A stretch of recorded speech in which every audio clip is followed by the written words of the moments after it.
नमस्कार मित्रों, एक बार आप सबका हार्दिक स्वागत, अभिनंदन रॉयल के इस डिजिटल प्लेटफॉर्म पर। जल्दी से लाइव जुड़ जाइए मित्रों, फटाफट देखते हैं कौन फटाफट सबसे पहले आता है। आज जो मैं टॉपिक लेकर के आया हूं मित्रों, वो एक वाक्यांश के लिए उपयुक्त एक शब्द। बहुत ही अच्छा टॉपिक है और आज आपको बहुत अच्छी जानकारी मिलने वाली है। कई परीक्षाओं में इस प्रश्न को लेकर के बच्चे गलती कर लेते हैं, लेकिन मेरी कोशिश रहेगी कि मैं आपको यहाँ गलती नहीं हो, इससे संबंधित कुछ बातें और बढ़िया तरीके से। आज तनु जी जुड़ चुके हैं, सभी को राम राम, खमा गणी, जय श्री कृष्ण, जय श्री राम। जल्दी से जुड़ जाइए। आज आपके लिए बहुत अच्छी जानकारी लेकर के आया हूं और बहुत प्रश्नों के साथ कंटेंट भी अब बढ़िया तरीके से पढ़ाने वाला हूं मैं। यस, राम प्रजापति जुड़ चुके हैं मेरे साथ। बहुत सारे ऐसे बच्चे हैं जो आज क्लास क्योंकि नेट की वजह से शायद नहीं हो पाई, लेकिन मेरी क्लास हो रही है, अच्छी बात है। यस, मुकेश जी, अंजू चौधरी जी, कुसुम और कौन कौन है ये सब, विकास जी बहुत बढ़िया, नवीन बहुत बढ़िया, सुमन शर्मा जी बिल्कुल सादर प्रणाम कर रहे हैं, राम राम। अंजलि जी जुड़ चुके हैं, हर हर महादेव, जय सिया राम। बिल्कुल, कविता जी बिल्कुल सभी जुड़ चुके हैं। मोहनलाल जी लिखे हुए आता है पर अंजलि लिखा हुआ नाम है, अब मैं भी याद रखूंगा। ओकार जी जुड़ चुके हैं, सभी को राम राम, खमा गणी, जय श्री कृष्ण। निशा कुमावत जी बहुत बढ़िया, शुभ संध्या, बिल्कुल शुभ संध्या, सभी को राम राम, खमा गणी, जय श्री कृष्ण। जुड़ जाइए, अभी बच्चे लाइव हुए नहीं है बहुत सारे। जल्दी एक बार थोड़ा कमेंट आ जाए मेरे पास तो मैं आगे अपनी बात रखूं। तो कविता प्रजापति बोल रहे हैं, चरण स्पर्श कर रहे हैं, बहुत बढ़िया, मेरा आशीर्वाद है। शुभाशीष यक्ष जी कह रहे हैं बिल्कुल सबको मेरा।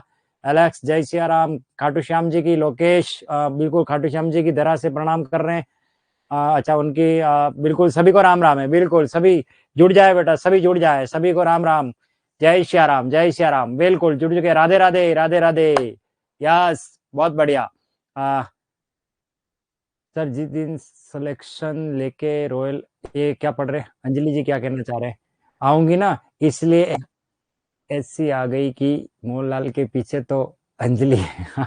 अच्छा। अंजलि जी, आपकी बात को पढ़ करके मुझे भी हंसी आ रही है। हाँ, क्योंकि आपके कमेंट तो मोहनलाल जी के नाम से आ रहे हैं, लेकिन हो असल में आप अंजलि। चलिए देखते हैं, सिलेक्शन होगा वो भविष्य के गर्त में है और हमारा पूरा आशीर्वाद है। रूपाराम जी यहाँ सीकर की पावन धरवा से प्रणाम कर रहे हैं, बहुत बहुत। यार सभी जुड़ जाइए, शाबाश, जुड़ चुके हैं। सर आप शिक्षक नहीं गुरु हो, बिल्कुल बिल्कुल बिल्कुल, जैसा आप मान रहे हो, अध्यापक, शिक्षक, गुरु, व्याख्याता, आचार्य, सब जो भी मानिए, जो हमें ज्ञान दे बस वो गुरु है। सर टेस्ट में 70 क्वेश्चन सही हो रहे हैं। टेस्ट में हिंदी के क्वेश्चन कैसे हो रहे हैं ये बताएं आप। तो टेस्ट में हिंदी के क्वेश्चन कैसे हो रहे हैं?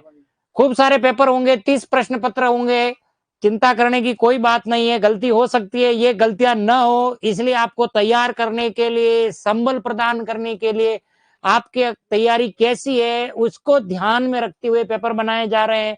हो सकता है प्रश्न में आपको दिक्कत आ सकती हो, लेकिन घबराए नहीं, अपने मनोबल को अच्छा बढ़ाना है, गिराना नहीं है किसी भी। गुरु जी हिंदी में मेरे सारे सही हो रहे, बहुत बढ़िया, मजा आ गया, शाबाश। पर हिंदी में का तो लेवल बहुत हाई लग रहा है। ये थोड़ा सा इसको बंद कर दीजिए एक बार, जरूरत नहीं है वैसे।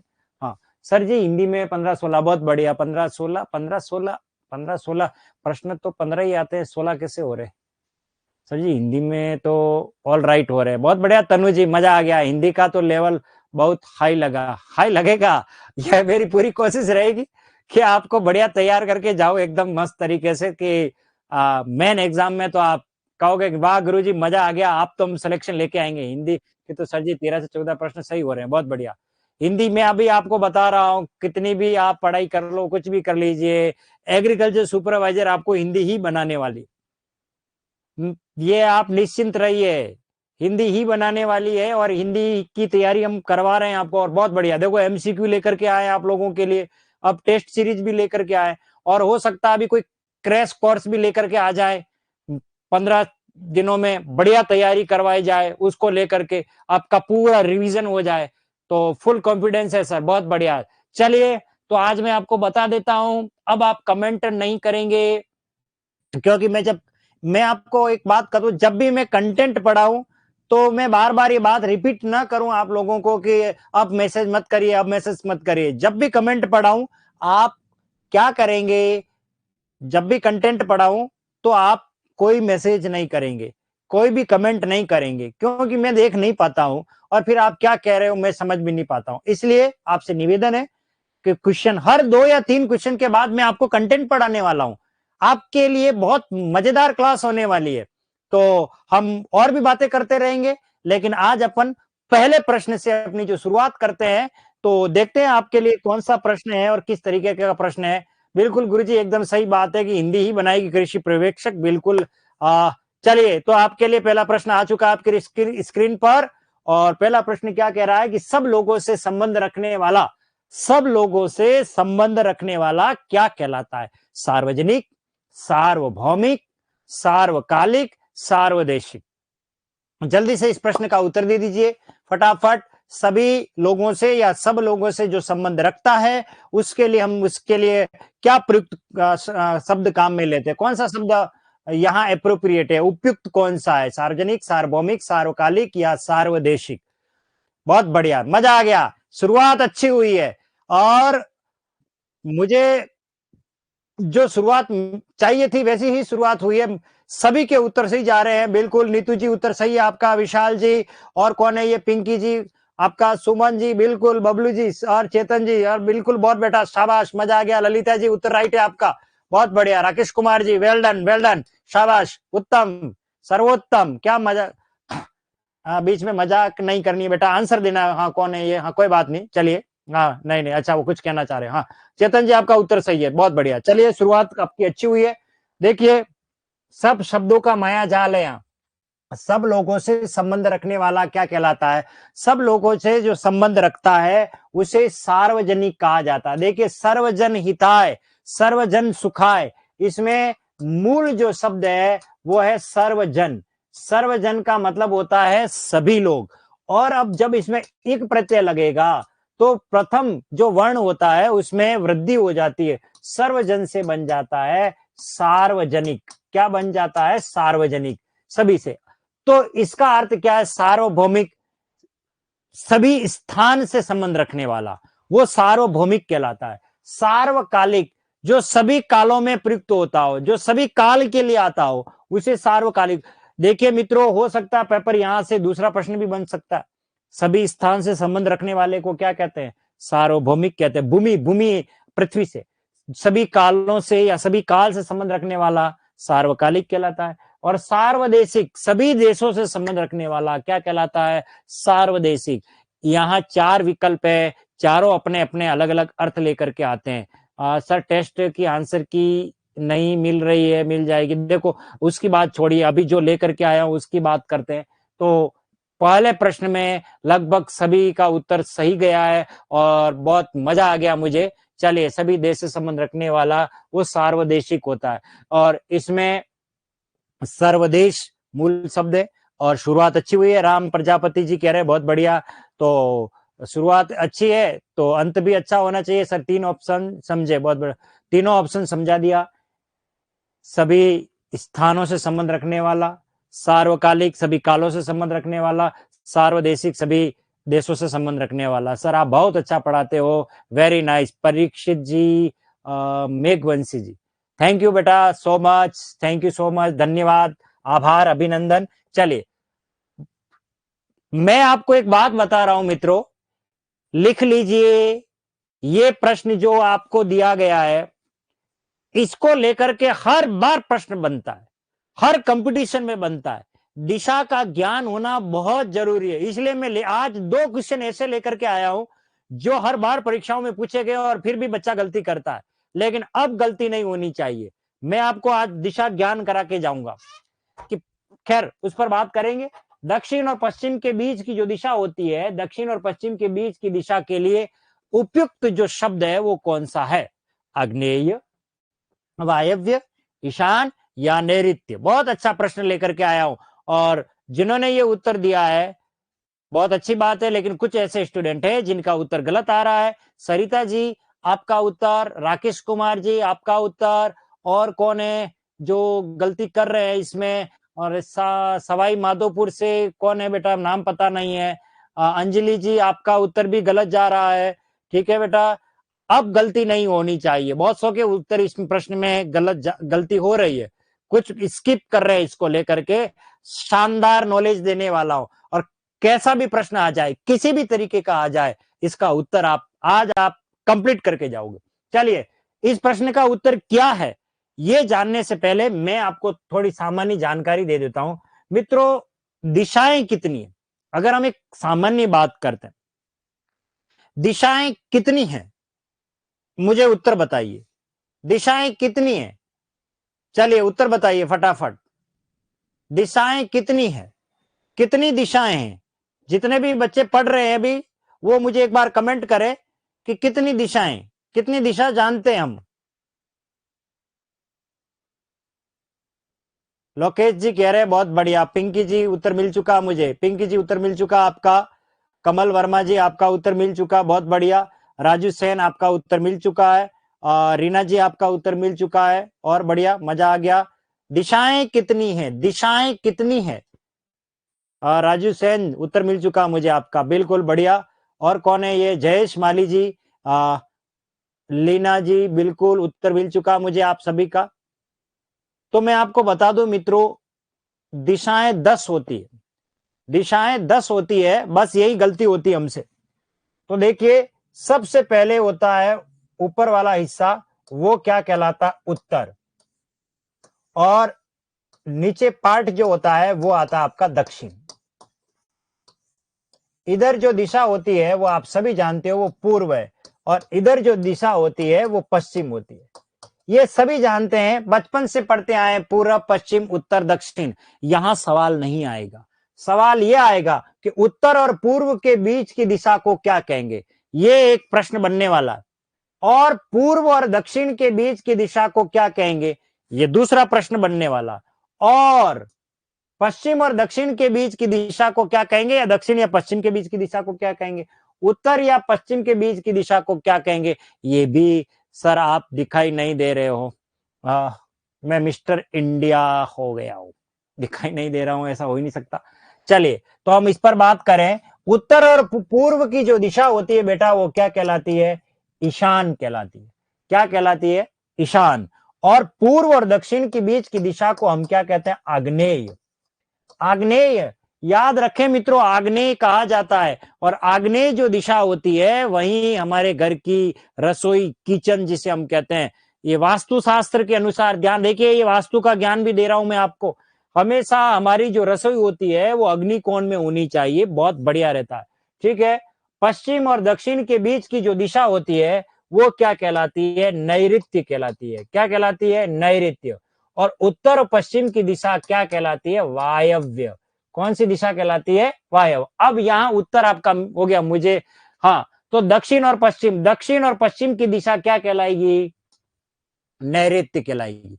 दक्षिण और पश्चिम की दिशा क्या कहलाती है मित्रों? नैऋत्य की दिशा कहलाती है। तो अब आपसे हम बात कर रहे थे दिशाएं 10 होती है, तो अभी यहां आपको दिख रही कितनी है? 8 दिशाएं दिख रही है।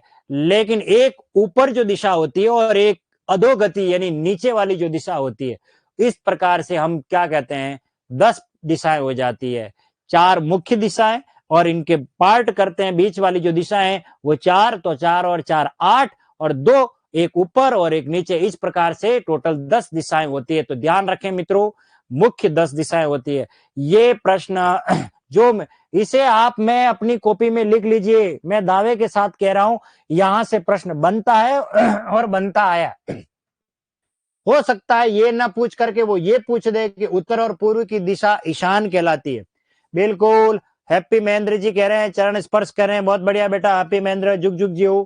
पूर्व और दक्षिण के बीच की दिशा आग्नेय, एक ईशान, एक वायव्य और एक नैऋत्य। तो ये आपका दूसरा प्रश्न है, और मेरे हिसाब से आपको याद हो गया होगा, समझ में आ गया होगा। चलिए अगला प्रश्न। नहीं, मैंने उत्तर राइट किया नहीं किया, इसमें राइट कर लिया। अगला, जिस स्त्री के पति ने दूसरी शादी कर ली हो। बहुत अच्छी जानकारी है ये। रसोई घर का मुंह किस दिशा में रखेंगे? बिल्कुल ईशान में रखना, आग्नेय कोण में रखना। जिस स्त्री के पति ने दूसरी शादी कर ली हो, वाक्यांश के लिए एकल शब्द बताइए। जिस स्त्री के पति ने दूसरी शादी कर ली हो, जिस स्त्री के पति ने दूसरी शादी कर ली हो, उसके लिए एक शब्द में आपको बताना है क्या होना चाहिए।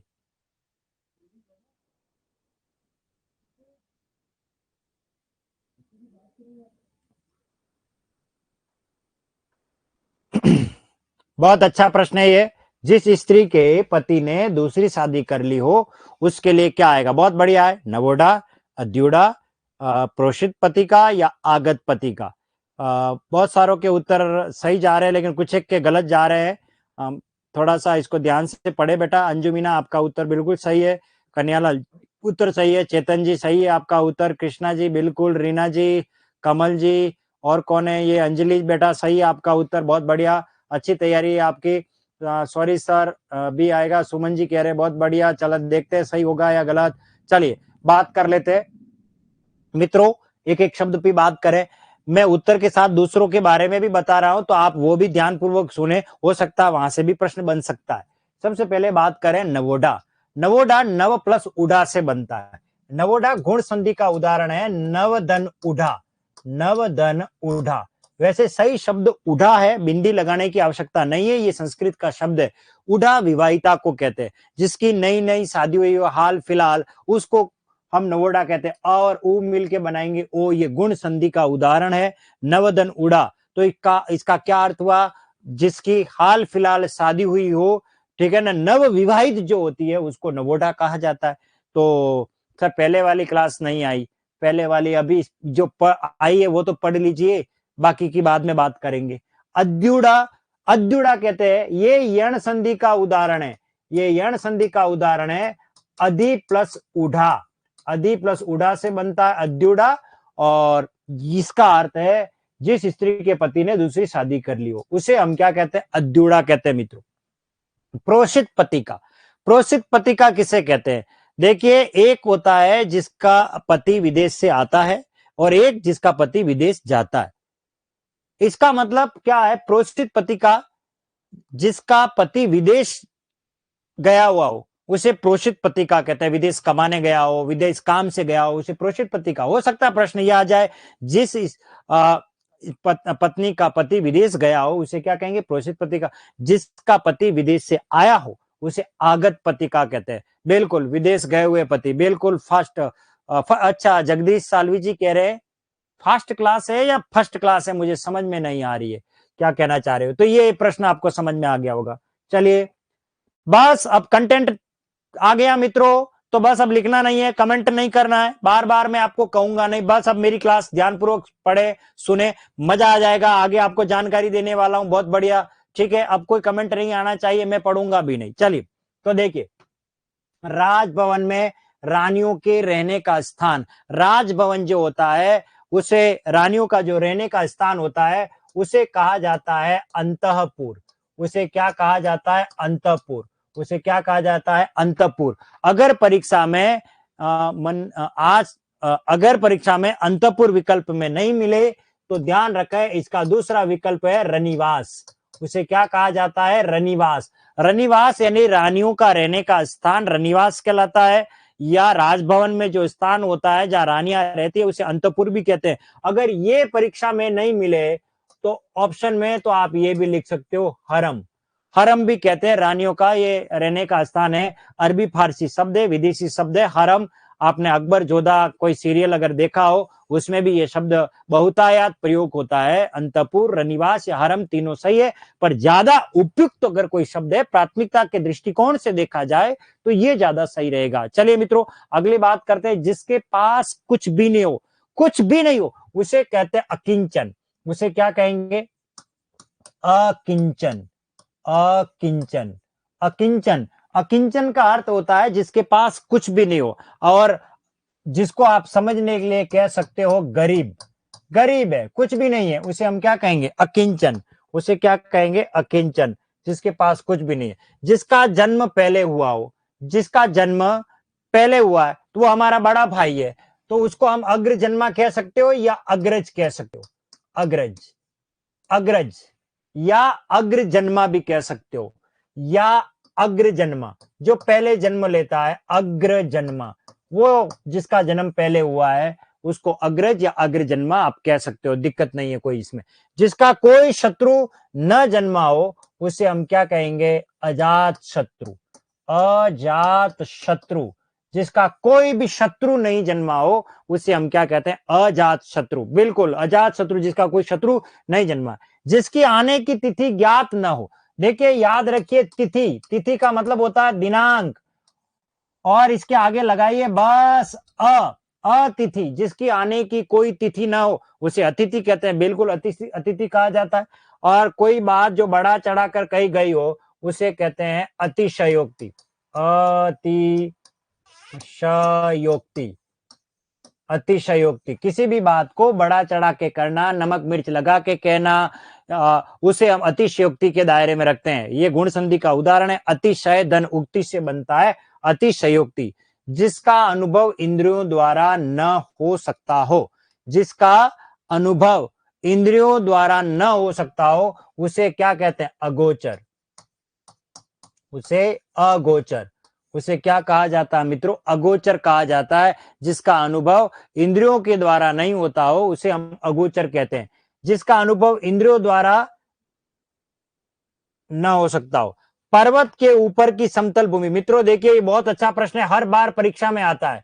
ये पर्वत है, पर्वत के ऊपर की जो जमीन होती है उसे अदित्यका कहते हैं, अदित्यका। और अगर आपसे पूछे पर्वत के नीचे की समतल भूमि, ये समतल फ्लैट भूमि, इसे हम क्या कहेंगे, उपत्यका। अब प्रश्न पूछ रहे हैं कि पर्वत के ऊपर की पूछा है तो उसे कहा जाएगा अदित्यका। अदित्यका, पर्वत के ऊपर की जो समतल भूमि है उसे अदित्यका कहेंगे।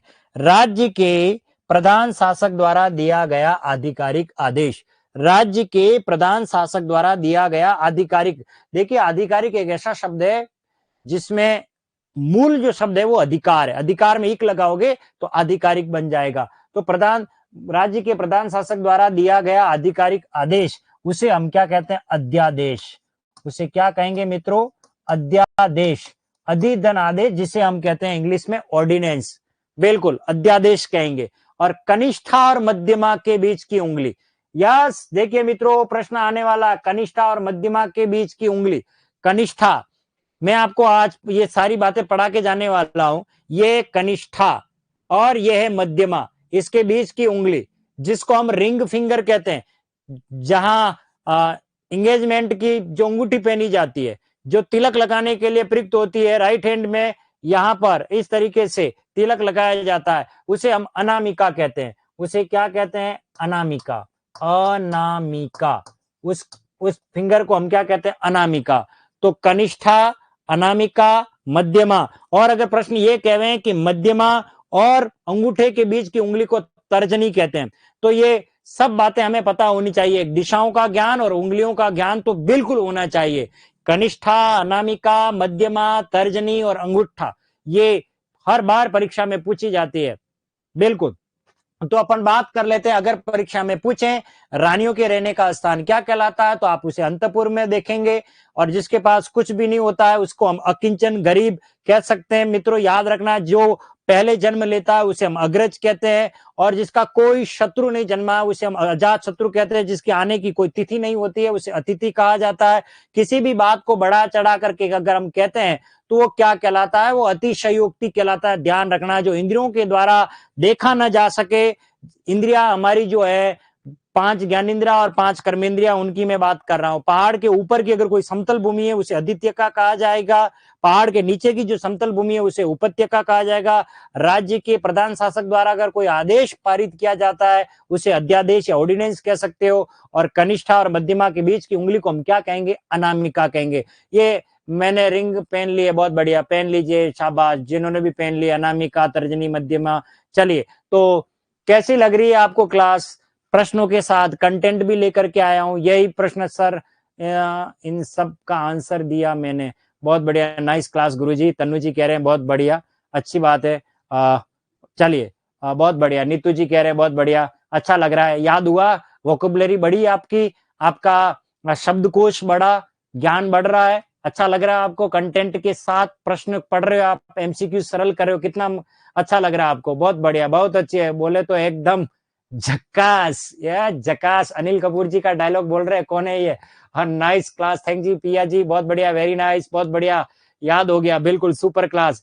अभी कभी देखिए मित्रों, आप मुझे जानते हो, मैं आप लोगों को नहीं जानता हूं, और सबके नाम है, बस इतना दिमाग में है, लेकिन कभी मिल गए फेस टू फेस और कभी सवाल कर लूं तो उत्तर जरूर बता देना कि कौन सी उंगली में भाई अपन वो पहनते हैं रिंग, ठीक है ना, उसको क्या कहते हैं, ऐसे। बिल्कुल अच्छा फील हो रहा है, बहुत बढ़िया। तनु जी कह रहे हैं हेल्पफुल क्लास है सर जी, बिल्कुल हेल्प होगी आपकी निश्चित तौर पर। चलिए अगले प्रश्न पर बात करते हैं।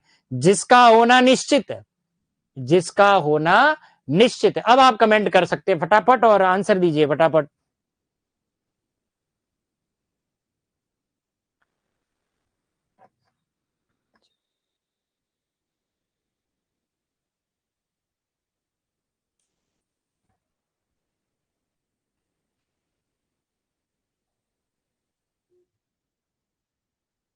नीतू जी, सुपर से ऊपर क्लास हो रही है, बहुत बढ़िया, धन्यवाद सर, ये नाम से तो जानते हैं।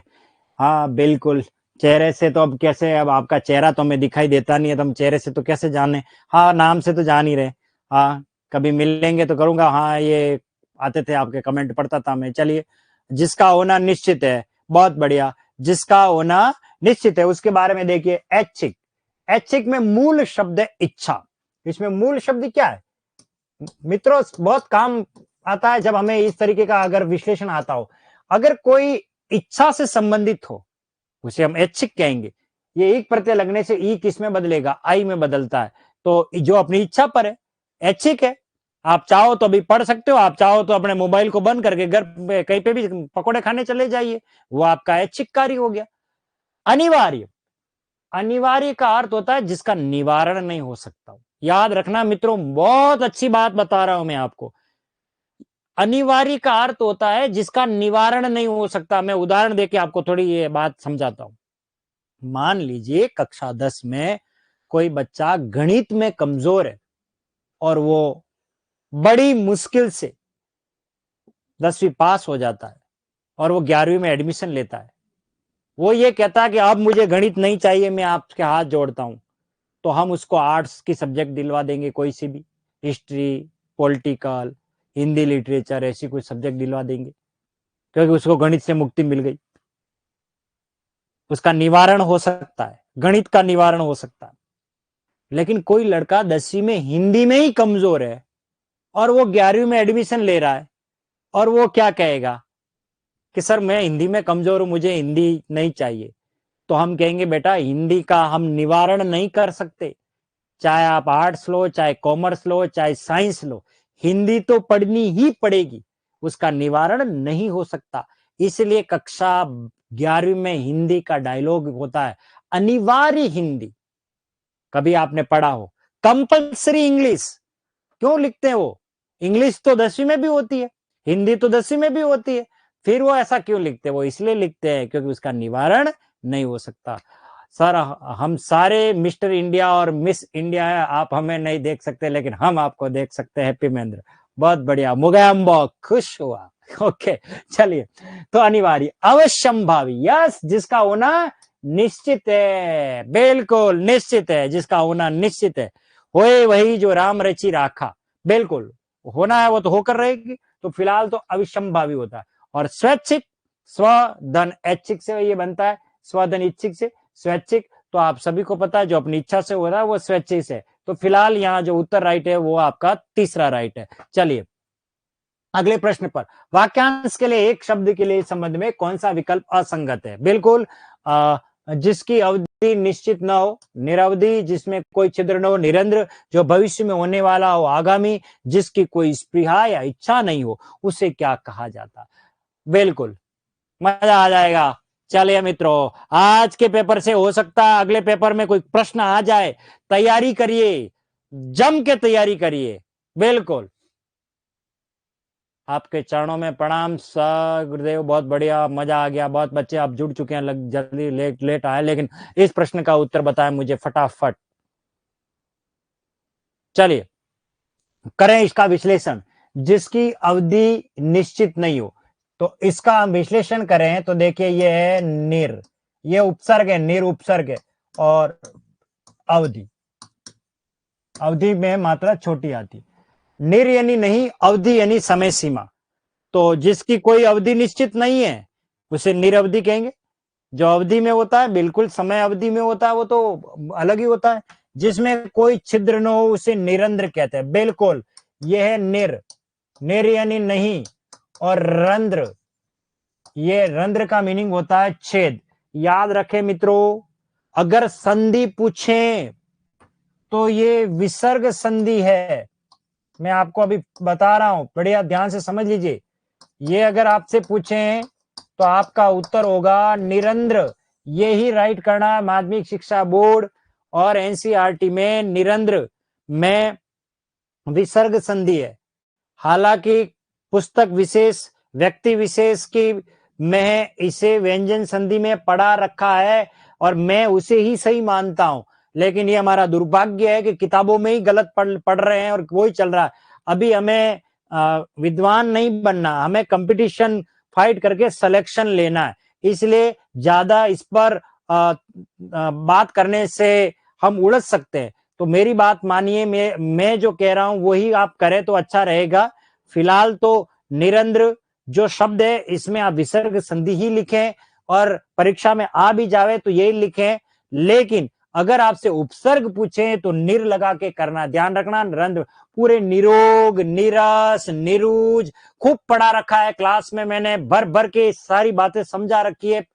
तो विसर्ग संधि में ही पढ़ाता हूं मैं। लेकिन पुस्तक विशेष, व्यक्ति विशेष की पुस्तक चलती है, उसमें इन्हें व्यंजन संधि में पढ़ा रखा है, और वास्तव में वही होना चाहिए। मैं खुद उसकी पैरवी करता हूं। पर ये हमारा दुर्भाग्य है कि हम कंपटीशन में जब जाते हैं तो किसी व्यक्ति विशेष की किताब को मान्यता नहीं मिलती है। वहां पर वो 10-15 लोगों की लिखी हुई पुस्तक मान्य मानी जाती है।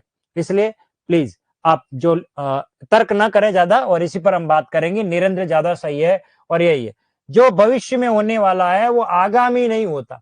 वो क्या होता है बेटा, वो भावी कहलाता है। भावी, तो यही राइट है। जिसकी कोई स्प्रिय इच्छा नहीं हो वो निष्प्रिय कहलाता है, वो बस सही है। तो इस तरीके से गुरुजी 2019 वाली पुस्तक में दूर से संधि दे सही नहीं रखी है। हाँ, मैं कह रहा हूं आपको सर, मेरे मैसेज आ गए, सबके मैसेज आ गए। फिलहाल अभी इस पर दिमाग ना लगाएं। अभी तो प्रश्न पेपर में आया था क्वेश्चन। ओ यस, पेपर में आया था क्वेश्चन, देख लीजिए। मेरे प्रश्न कहां से उठा करके इन्होंने पेपर में दे दिया। बिल्कुल, मैंने प्रश्न दे दिए हैं और पूरी टीम बैठती है, और क्वेश्चन पेपर मैं ही बना रहा हूं आपके हिंदी के।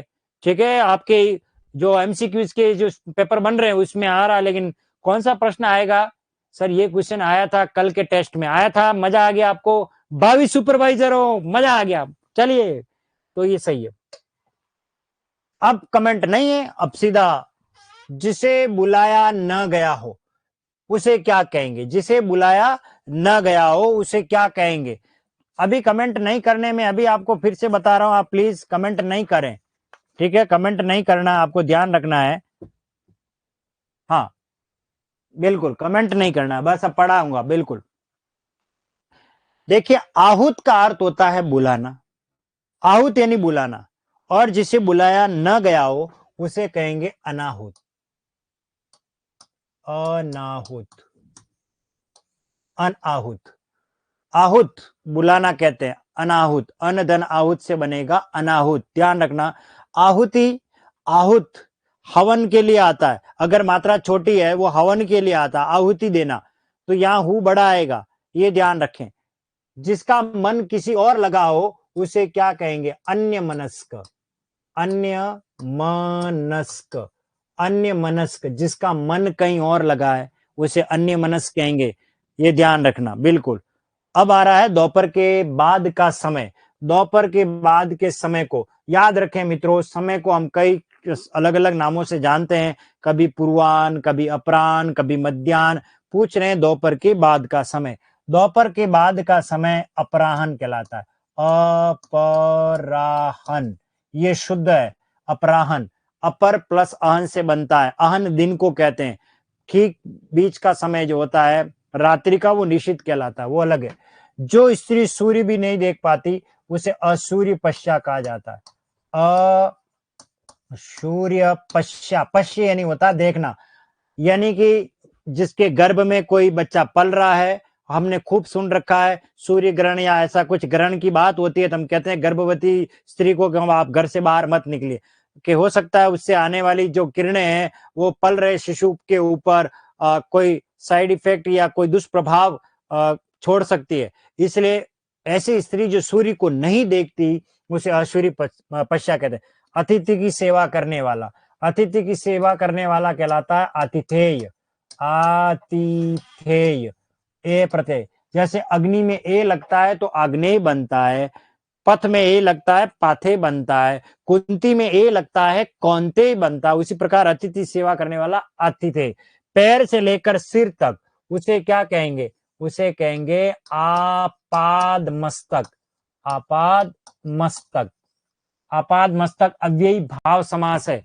पैर से, सर एमसी क्वेश्चन में आते हैं तो वो कंटेंट में ही तो नहीं, बिल्कुल हो सकता है वो क्वेश्चन कहीं से भी आ सकते हैं, मैं पढ़ा रहा हूं, बिल्कुल कंटेंट में से भी आ सकते हैं, आप तो तैयारी करिए बिल्कुल। आशा से बहुत अधिक, आशा से बहुत अधिक वो कहलाएगा आशातीत। आशातीत, आशा से अधिक। जब हम बात करते हैं कि आशा से अधिक कोई बात हो रही है, आशातीत सफलता उसे मिली है, हम कहते हैं तो बिल्कुल उसे क्या कहा जाता है? आशातीत कहा जाता है। अगला क्या आ रहा है? इंद्रियों को वश में रखने वाला। जो इंद्रियों को वश में रख सकता है, जिसने इंद्रियों को जीत लिया हो, या तो उसे इंद्रिय जीत कह सकते हो या इंद्रिय जीत भी कह सकते हो। जिसने इंद्रियों को जीत लिया हो उसे हम क्या कहेंगे बेटा? इंद्रिय जीत। इंद्रिय जीत, याद रखें जीत में मात्रा बड़ी होती है, लेकिन इंद्रिय जीत जब लिखते हैं तो मात्रा छोटी हो जाती है, मात्राओं का विशेष ध्यान रखें। इंद्रियों को वश में रखने वाला, जिसने इंद्रियों को वश में रख लिया हो उसे क्या कहेंगे?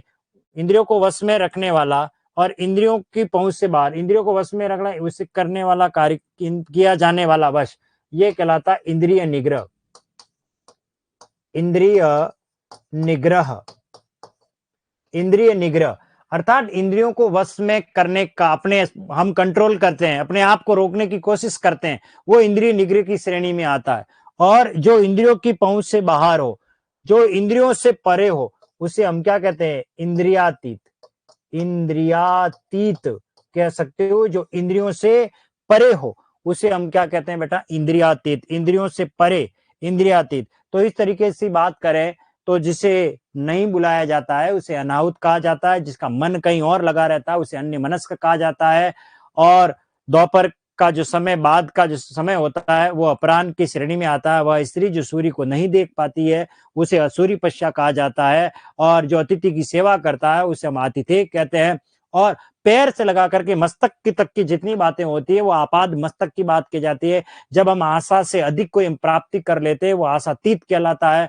और जिसने इंद्रियों को जीत लिया वो इंद्रिय जीत कहला जाता है। और इंद्रियों को वश में करने का कार्य इंद्रिय निग्रह कहलाता है। और जब हम ये बात करें कि इंद्रियों से अति है, परे है, तो वहां अतीत शब्द, बिल्कुल अगोचर भी कह सकते हो।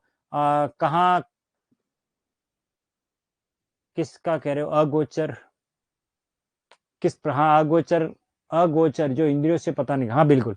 चलिए, तो बहुत सारी बातें हो गई है। चलिए अब अगले, निम्न में से कौन सा युग्म संगत नहीं है? जंगल में लगने वाली आग, पहले कभी नहीं वो सुना गया हो, जिसे मापा ना जा सके, वह कन्या जिसका विवाह। चलिए बहुत सारे हैं, इसको पढ़ लीजिए, थोड़ा थोड़ा पढ़ लीजिए, आप देख लेते हैं। बिल्कुल, जंगल में लगने वाली आग क्या कहलाती है? जैसा पहले कभी नहीं हुआ है उसके बारे में। ओके, और जिसे मापा ना जा सके, वह कन्या जिसके विवाह, ये के बारे में थोड़ा देख लेते हैं क्या बात हो रही है। और इसमें तो बहुत सारों ने झंडे गाड़ लिए हैं। पूजा जी उत्तर राइट है आपका, राकेश जी बिल्कुल राइट है आपका, संतोष मीणा जी बिल्कुल सही है, बहुत बढ़िया, सभी का उत्तर लगभग सही जा रहा है बिल्कुल। और मेरी जब पहली क्लास होती है मैं संधि पढ़ाता हूँ, विशेष तौर से सबसे पहले जो पढ़ाता हूँ मैं 3 प्रकार की आग पढ़ाता हूँ। जंगल में लगने वाली आग, समुद्र में लगने वाली आग और पेट में लगने वाली आग। और ये मैंने संधि में भी आपको पढ़ाया और एमसीक्यू में भी पढ़ा रखा है। याद रखें, जंगल में लगने वाली आग को जठरा अग्नि नहीं कहा जाता। जठरा अग्नि का अर्थ होता है पेट में लगने वाली आग। तो जंगल में जो आग लगती है, 3 प्रकार की आग होती है। एक होती है दावानल, जंगल में लगने वाली आग दावानल, और बडवानल, बडवानल समुद्र में लगने वाली आग बड़वा नल, और पेट में लगने वाली आग जठरा नल। जठरा नल। दाव कहते हैं वन को, और बड़व कहते हैं समुद्र को। याद करने का तरीका बता रहा हूं। और जठर कहते हैं पेट को। बस जहां वन शब्द काम में ले लिया जाए, समझ लेना जंगल में लगने वाली आग है। और जहां समुद्र काम में ले लिया जाए, समझ लेना वो समुद्र में लगने वाली यानी बड़वा नल वाली आग है। और जहां पेट शब्द आ जाए, वहां जठर का प्रयोग करना है। अब हो सकता है वो जठरा अग्नि कह दे, वो बड़वा अग्नि कह दे, वो दावा अग्नि कह दे, कोई भी। और संपूर्ण विश्व में जो आती है वो वैश्वानल कहते हैं। वैश्वानल, ये वैश्वानल। वैश्वानल जो संपूर्ण विश्व में जब आग फैल जाती है, उसे वैश्वानल कहा जाता है। तो जिसे पहले कभी नहीं सुना हो वो अश्रुतपूर्व कहेंगे। जिसे मापा न जा सके उसे अपरिमेय कहा जाता है। वह कन्या जिसका विवाह होने वाला है उसे सौभाग्याकांक्षिणी कहा जाता है। इनविटेशन कार्ड के ऊपर इस तरीके से लिखा रहता है, शोका, रमली, प्रमिला, रजनी। ये शोका का मतलब है सौभाग्य की कामना करने वाली मेरी पुत्री के विवाह में पधारिए। ये शोका का मतलब ये होता है, ये ध्यान रखना। ये शोका का अर्थ यही है, ये ध्यान रखना। शोका सौभाग्याकांक्षिणी बोलते हैं, बिल्कुल सौभाग्याकांक्षिणी बोलते हैं, ठीक है। और शादी होने के बाद सौभाग्यवती बोलते हैं। तो सही उत्तर होगा ये वाला। चलिए, उपत्यका ये मैं आपको पढ़ा चुका हूं, तो मेरे ख्याल से यहाँ तो कोई बात होगी नहीं, इसमें ज्यादा समय लगना नहीं चाहिए आपको। सर समुद्र में आग कैसे लगेगी? पेट्रोल और डीजल जो हमें प्राप्त होता है बेटा, समुद्र से प्राप्त होता है। यूट्यूब बहुत भरा पड़ा है, और आप सर्च करना समुद्र में लगने वाली आग, तो आपको मिल जाएगी। और बकायदा आपको आग भी दिख जाएगी। समुद्र में आग लगती है, थोड़ा टटोलिए, बहुत सारा जीके पड़ा हुआ हमारे इर्द गिर्द। उपत्यका शब्द के लिए उपयुक्त क्या होगा? अभी पढ़ाया मैंने थोड़ी देर पहले। उपत्यका पहाड़ के ऊपर की जो समतल भूमि होती है उसे हम अधित्यका कहते हैं। पहाड़ के नीचे की जो तलहटी जिसको कहते हैं, जिसे हमने नाम दिया है तलहटी। तलहटी, तलहटी, ठीक है ना। जैसे मैं ये कहूं अरावली की उपत्यकाओं में उदयपुर बसा हुआ, तो पर्वत की छाया नहीं, पर्वत के नीचे की भूमि, पर्वत के ऊपर की भूमि, नृत्य की एक विज्ञा, पर्वत के नीचे की भूमि, पर्वत के नीचे की समतल जो भूमि होती है उसे कहा जाता है उपत्यका। याद रखें, ये पहाड़ है और ये पहाड़ है, तो ये तो आपकी होगी अधित्यका।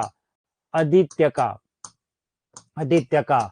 और ये जो क्षेत्र है समतल भूमि, ये क्या कहलाती है? उपत्यका। तो लोग यहाँ नहीं बसेंगे, शहर यहाँ बसाए जाएंगे। सारे गांव और या शहर जो है वो समतल भूमि पे ज्यादा रहेंगे, तो उसे हम उपत्यका कहेंगे। और उदयपुर के तो इर्द गिर्द इतनी पहाड़ियां हैं कि इसलिए कहा जाता है अरावली की उपत्यकाओं में। तो ध्यान रखें मित्रों, ठीक है। चलिए अगला प्रश्न क्या है, उससे पहले कुछ कंटेंट है, इसको पढ़ लेते हैं। देखिए, ऊपर की ओर जो उछाला या फेंका जाता है उसे कहा जाता है उत्क्षिप्त। उसे क्या कहा जाता है? उत्क्षिप्त। इसलिए हमारे हिंदी में दो वर्ण भी होते हैं, उत्क्षिप्त वर्ण, ड के नीचे बिंदी और ढ के नीचे बिंदी, फेंका हुआ। सड़क, अड़क, अड़क की ध्वनि आती है उसे। पर्वत के पास की भूमि, पर्वत के पास की भूमि क्या कहलाती है? उपत्यका। ये देखिए और आ गया, अब माइंड क्लियर हो जाएगा। जिस भूमि में कुछ भी उत्पन्न नहीं होता वो ऊसर कहलाती है। ऊसर यानी बंजर। ऊसर का मतलब क्या होता है? बंजर, अनुपजाऊ जिसको कहते हैं। अपनी विवाहिता पत्नी से उत्पन्न पुत्र वो कहलाता है औरस पुत्र। औरस पुत्र, उसे औरस पुत्र कहा जाता है। तांत्रिक जो हाथ में कपाल यानी खोपड़ी लेकर के ओम ह्रीम ह्रीम चामुंडा विचे ओम फट स्वा इस तरीके के मंत्रोच्चारण करता है, उसे क्या कहेंगे? कापालिक। उसे क्या कहा जाता है? कापालिक। कपाल में एक प्रत्यय लगने से बनता है। जिसे यह न जान पड़ता हो कि क्या करूं और क्या न करूं, उसको हम कहते हैं एक वाक्यांश में किम कर्तव्य विमूढ़। क्या निर्णय लेना है या नहीं लेना वो खुद ही पता नहीं पड़ा। किम कर्तव्य विमूढ़, विमूढ़, किम कर्तव्य विमूढ़ उसे कहा जाता है। मैं परीक्षा की तैयारी करूं या शादी करने जाऊं, पता ही नहीं पड़ रहा है, किम कर्तव्य विमूढ़ कहा जाएगा उसे। अपने ही कुल का नाश करने वाला व्यक्ति वो कहलाता है कुलांगार। कुल प्लस अंगार, कुल का अंगारा है वो, इसलिए उसे कहेंगे कुलांगार। ये आरपीएससी में पूछा हुआ बेटा, आरपीएससी में भी पूछा हुआ, ठीक है। कुलांगार कहते हैं उसे। जिसकी बुद्धि कुशा की नोक के समान बिल्कुल तीखी और पैनी हो, उसे क्या कहेंगे? कुशाग्र बुद्धि। उसे क्या कहेंगे हम? कुशाग्र बुद्धि। जो कुशा की तरह बिल्कुल तीखी और पैनी हो उसे कुशाग्र बुद्धि। व्यक्ति जिसका ज्ञान अपने ही स्थान तक सीमित हो उसे कूप मंडूक कहते हैं। कूप यानी कुआ और मंडूक मेंढक को, अर्थात कुएं का मेंढक। कुएं का मेंढक कभी बाहरी दुनिया को नहीं देखता है, उसके लिए वो दुनिया सीमित होती है। ठीक है। जिसका ज्ञान इंद्रियों द्वारा हो सकता हो, जिसका ज्ञान इंद्रियों द्वारा हो सकता हो उसे क्या कहा जाता है? इंद्रियों के द्वारा, जिसे उसे हम गोचर कह सकते हो। उसे आप क्या कह सकते हो? गोचर। गो यानी इंद्रियां, गो यानी इंद्रिया, और इंद्रियों के द्वारा जिसे आप जान सकते हो, पहचान सकते हो, उसे हम गोचर ज्ञान कहते हैं। बिल्कुल। तो जो फेंका हुआ हो, उछाला हुआ हो उसे उत्क्षिप्त कहेंगे। और पहाड़ के नीचे की तलहटी या समतल भूमि उपत्यका कहलाएगी। जिस भूमि में कुछ भी पैदा नहीं होता उसे ऊसर कहा जाएगा। बिल्कुल। विवाहिता पत्नी से जो उत्पन्न संतान होती है उसे औरस कहते हैं। कपाल खोपड़ी किसे काम करता है उसे कापालिक कहते हैं। और क्या करूं और क्या न करूं उसे किम कर्तव्य विमूढ़ कहा जाएगा। अपने ही कुल के नाश करने वाले को कुलांगार कहेंगे। और जिसकी बुद्धि कुशा के, सर ये जीते आप करवा रहे हो सभी क्वेश्चन कर लीजिए। थाली में बचा हुआ भोजन उच्छिष्ट कहलाता है।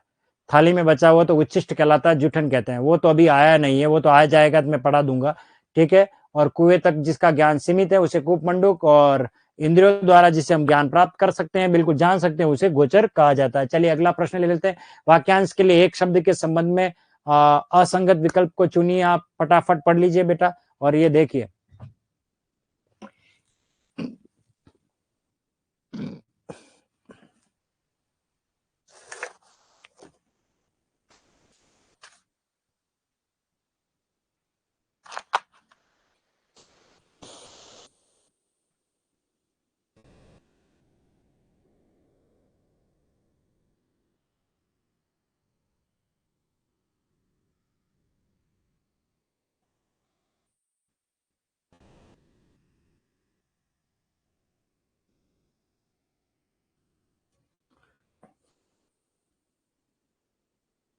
बहुत अच्छा प्रश्न है मित्रों।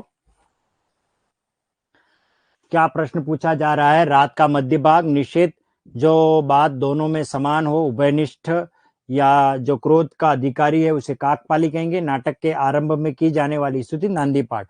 प्रश्न ये पूछ रहे हैं, इसमें असंगत पूछा गया है। बहुत सौ के उत्तर मिल चुके हैं, लेकिन इस प्रश्न में गच्चा खा गए हैं। कुछ सही बता रहे हैं, कुछ गलत बता रहे हैं, कुछ स्किप भी कर रहे हैं। लेकिन मैं, अंजलि जी क्या कहना चाह रहे हो बेटा? प्रीवियस ईयर क्वेश्चन है, आई मीन, हाँ आ भी सकते हैं कुछ प्रीवियस में। तो सब चीजों को लेकर मैं तो पढ़ा, सर आप पढ़ा रहे हैं, काफी है क्या पेपर के लिए? आप संशय क्यों करते हैं? संशय नहीं करना। चलिए, मध्य रात्रि के समय को निश्चित कहते हैं, बिल्कुल सही है। जो बात दोनों में समान होती है, कॉमन जो बात होती है, उसे उभयनिष्ठ कहा जाता है। जो क्रोध का अधिकारी है उसे काकपाली नहीं कहा जाता। काक कौवे को कहते हैं, याद रखना।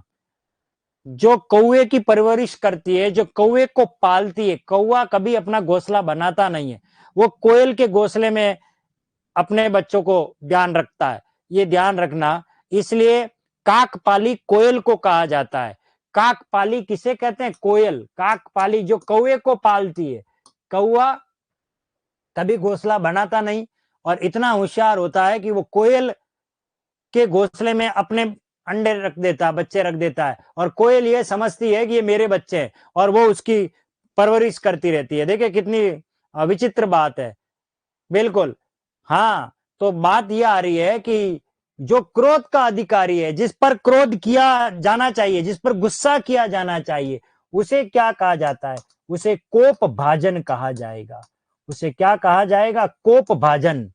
आज ये बालक परीक्षा में सिलेक्शन नहीं लेने की वजह से उसके पिता दो शब्द उसको कह रहे हैं, वो कोप का भाजन हो रहा है। कोप का, क्योंकि पिताजी ने लाखों रुपए उस पर खर्च कर दिए उसकी तैयारी करवाने के लिए, लेकिन आशा के अनुरूप अगर फल नहीं मिला तो हो सकता है पिताजी उस पर गुस्सा हो सकते हैं।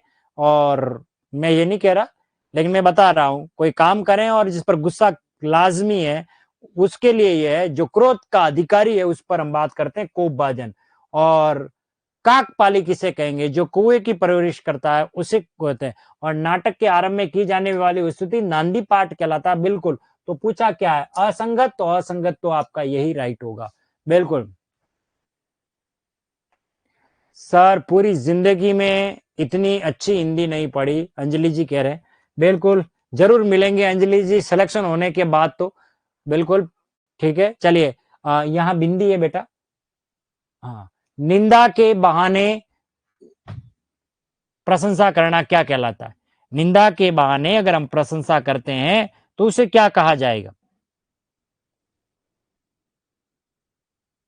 निंदा के बहाने अगर हम कोई प्रशंसा करते हैं, हमारे हिंदी में एक अलंकार है, उसमें अलंकार आता है ये। बिल्कुल, निंदा के बहाने अगर हम किसी की प्रशंसा करेंगे, विस्मय यह गोदावरी अमृतन को फल देत।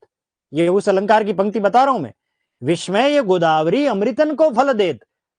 ये विस्मय गोदावरी है, अरे ये जहर से भरी गोदावरी है, लेकिन फिर भी अमृत का हमें फल देती है। पहले हमने उसकी निंदा कर दी, गोदावरी को कोसा है, उसके जल को, कि भाई तुम्हारा जल जो है वो जहर के समान है, लेकिन इसमें डुबकी लगा देंगे तो हमारी नैया पार हो जाएगी, अमृत मिल जाएगा। तो फिर हमने प्रशंसा कर दी। यह है कि निंदा करो पहले और फिर प्रशंसा भी कर लो। उसको क्या कहा जाता है? उसे ब्याज स्तुति कहा जाता है। उसे क्या कहा जाता है? ब्याज स्तुति। बिल्कुल सही उत्तर यही है। चलिए चलिए, थोड़ा कंटेंट आ गया है, एक बार थोड़ा कंटेंट की तरफ निगाहें दौड़ा लेते हैं हम, क्या क्या शब्द आ गए हैं। ठीक है मित्रों, चलिए। संध्या काल जब गाय चर कर लौटती है उसे हम गोधूली वेला कहते हैं। गोधूली का लग्न भी होता है जब गाय अपने चरणों की धूल उड़ाती है, उसे हम कहते हैं गोधूली वेला, या गोधूली कह सकते हो। संध्या का समय होता है, गांवों में पशु चरने के लिए जाते हैं, जब वापस घर की तरफ आते हैं तो उनके खुरों से मिट्टी उड़ती है, उसे गोधूली रज, हाँ गोधूली कह सकते हो। किसी काम या व्यक्ति में छिद्रों, दोषियों, त्रुटियों या क्या कह सकते हो, दोषों को ढूंढने का काम, ये काम पूछा है। ठीक है, तो ये क्या कहलाएगा? छिद्रान्वेषण। छिद्रान्वेषण। इस प्रश्न को घुमाया जा सकता है। अगर इस प्रश्न में कहें जो दूसरों में दोष ढूंढने का काम करता है उसे क्या कहते हैं? वो कहलाता है छिद्रान्वेषी। छिद्रान्वेषी। और अगर यूं पूछ दिया जाए जो दूसरों में कमी ढूंढ रहा है, हो सकता है दूसरा शब्द भी काम लिया, तो हाँ आपको कुछ नहीं करना है उसके आगे, पर छिद्रान्वेषी शब्द काम में लेना है बस। ये आरपीएससी सेकंड ग्रेड में आया हुआ प्रश्न है, ये हिंदी में आया हुआ प्रश्न है, मैं आपको बता रहा हूं। दूसरों में कमी ढूंढने वाला पर छिद्रान्वेषी, कमियां ढूंढने वाला छिद्रान्वेषी, और कमियां ढूंढने का काम करना छिद्रान्वेषण कहलाना। अधिक समय तक जीने की इच्छा ये कहलाती है जिजीविषा। जिजीविषा ये शब्द जितना एक वाक्यांश के लिए इंपोर्टेंट नहीं है, उससे कहीं अधिक शब्द शुद्धि के दृष्टिकोण से महत्वपूर्ण है। हिंदी के पार्ट में सर क्या कर रहे हैं, कितना पढ़े, अभी इस पर बात नहीं करेंगे फिलहाल। जिजीविषा जीने की इच्छा, अधिक समय तक कुछ जानने या ज्ञान प्राप्त करने की चाह। मैं अपने अगले एपिसोड में जब मैं पढ़ाऊंगा इसका भाग 2, उस समय बहुत सारी इच्छाएं आपको पढ़ाऊंगा जो परीक्षाओं में खूब आती है। ठीक है, जानने की इच्छा क्या कहलाती है? जिज्ञासा कहलाती है, प्राप्त करने का, और जानने का इच्छुक जिज्ञासु कहलाता है। विवाद या गुटबाजी से अलग रहने वाला वो कहलाता है तटस्थ, किसी में मिला हुआ नहीं है। पति पत्नी का जोड़ा वो क्या कहलाता है? दंपति। आरपीएससी 2014 में ये आया हुआ है, फर्स्ट ग्रेड के फर्स्ट पेपर में दंपति शब्द शुद्धि में आया हुआ। याद रखना, दंपति में मात्रा पति की बड़ी होती है। दंपति इसका मतलब ये नहीं है कि ऐसी पत्नी जो पति का दम निकाल दे। पति पत्नी को, सर आपने जितने भी शब्द पढ़ा है सभी कोई न कोई एग्जाम में आए ही है, बिल्कुल आए होंगे। मेरे विश्लेषण में बहुत पढ़ाई और बहुत अध्ययन का सार है, तो कहीं ना कहीं टकराएंगे ये शब्द। अंजलि जी तो पढ़िए आप, और मैं आपको पढ़ा रहा हूं, इसका मतलब आप बहुत सारे कंपटीशन का निचोड़ पढ़ रहे हो, तो मजा आ जाएगा आपको। पति पत्नी के जोड़े को क्या कहते हैं? दंपति कहते हैं। बुरे उद्देश्य से की जाने वाली मंत्रणा उसे दुर्भिसंधि। दुर्भिसंधि संधि कहा जाता है, दुर्भी संधि। जिसका दमन करना कठिन हो उसे कहेंगे दुर्दम्य, दुर्दम्य या दुर्दमनीय। ऐसा अकाल जहां भिक्षा देना भी मुश्किल होता हो उसे क्या कहते हैं? दुर्भिक्ष। उसे क्या कहेंगे? दुर्भिक्ष। जहां अकाल ऐसा, बिल्कुल हाँ, ऐसा अकाल जहां हम भिक्षा भी नहीं मिलती हो उसे दुर्भिक्ष कहा जाता है। तो संध्या का समय क्या कहलाता है? संध्या का समय कहलाता है गोधूली वेला। याद रखें मित्रों, जीने की इच्छा जिजीविषा कहलाती है। जीने की जो इच्छा है वो जिजीविषा कहलाती है, बिल्कुल। और जिंदा रहने की जो इच्छा है और किसी चीज को ज्ञान प्राप्त करना चाहते हो तो वो जिज्ञासा कहलाती है। किसी में मिला हुआ नहीं रहे उसे तटस्थ कहा जाता है। पति पत्नी का जो जोड़ा होता है उसे दंपति कहा जाता है। बुरे विचारों से जब संधि की जाती है उस संधि को हम क्या कहते हैं? दुर्भी संधि। मित्रों बहुत इंपॉर्टेंट शब्द है, इसमें 3 उपसर्ग है, दुर प्लस अभी प्लस सम प्लस दी। वेरी मोस्ट इंपॉर्टेंट शब्द है उपसर्ग के दृष्टिकोण से। दुर्भी संधि, दुर प्लस अभी प्लस सम प्लस दी, याद रखना। दुर्दम्य, जिसको दमन करना बहुत मुश्किल हो उसे दुर्दम्य कहा जाता है। और ऐसा अकाल जहां भिक्षा भी नहीं मिलती हो, बिल्कुल। सर मुझे 2nd ग्रेड की हिंदी पढ़ाओगे क्या? विनीता कुमारी जी, जांगीर, बिल्कुल पढ़ाएंगे, बिल्कुल। मैं 1st ग्रेड और 2nd ग्रेड वालों को पढ़ाता ही हूँ, खूब पढ़ा रखा उनको, तो आपको भी पढ़ाएंगे, बिल्कुल। ठीक है बेटा, निश्चिंत रहिए। सर आप अंजलि अंजलि क्यों बोलते हो? हमारा भी नाम ले लो। हो, सबका नाम ले लेंगे। अंजलि के कमेंट ज्यादा आते हैं इसलिए मैं, और स्क्रीन पे बार बार नाम आ जाता है, बाकी ऐसी कोई बात नहीं है। सबका नाम प्रिय, सभी मेरे लिए इंपॉर्टेंट है। दीपिका जी आपका भी मैसेज आ गया, सर आप बहुत अच्छा पढ़ाते हो, बहुत बढ़िया, धन्यवाद। सर मुझे भी रिप्लाई करो। कौन है बेटा? शिवानी विश्नोई जी, आप क्या कहना चाह रहे हो शिवानी जी? जल्दी से दीपिका जी। अच्छा, अच्छी बात है। चलिए मित्रों, अभी बहुत सारे प्रश्न हैं, जाते जाते और 1-2 प्रश्न सरल कर लेते हैं, फिर हम अपनी अगली क्लास में आएंगे, मैं इसी पार्ट को कंटिन्यू करेंगे, लेकिन कुछ और प्रश्न है उस पर अपन बात कर लेते हैं। आज मैंने कंटेंट ज्यादा पढ़ा दिया आपको, तो अगला प्रश्न है वाक्यांश के लिए एक शब्द के लिए संदर्भ में उपयुक्त जो असंगत है उसको आपको बताना है, ये ध्यान रखना।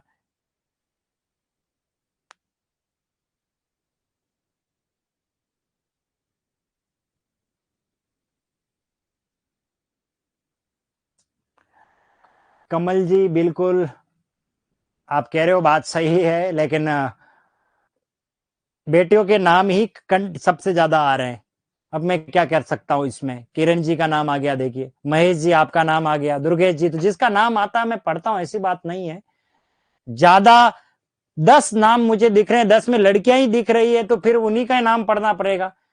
उत्पल जी आपका नाम आ गया, देखिए सूरज जी आपका नाम आ गया। मैं नाम किस किसका नहीं पढ़ रहा हूँ, जिसका आंसर आ रहा है उसका बढ़िया पढ़ रहा हूँ। चलिए, तो नाटक में हंसने वाला जो होता है जिसे मस्खरा कहा जाता है, जो कॉमेडियन कॉमेडियन वो वाक चातुर्य तो अलग होता है, बोलने की कला, वाक पटु जिसको कहते हैं, बोलने में कोई मास्टरमाइंड होता है जो बातों से आपको जीत लेता हो।